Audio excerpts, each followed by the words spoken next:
Several nested for loops. Continue to next iteration of outer loop if condition inside inner loop is true. I know it is terribly inefficient and ugly code, but if I have 3 for loops, nested inside each other such as so, I want to break the 2 inner loops and continue to the next iteration of the outer loop if the if statement is true. Can this be done? Check some variable after each loop ends.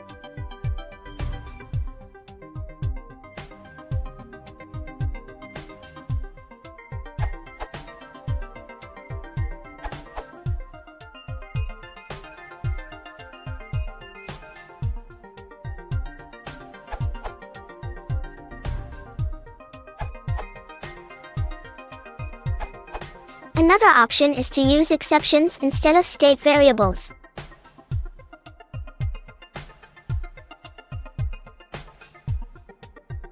I imagine this could be especially useful if bailing out of more than 2 inner loops.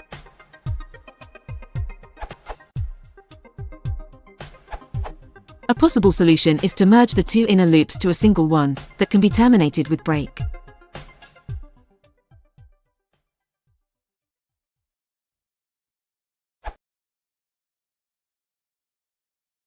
If you want to support the channel, please consider liking and subscribing.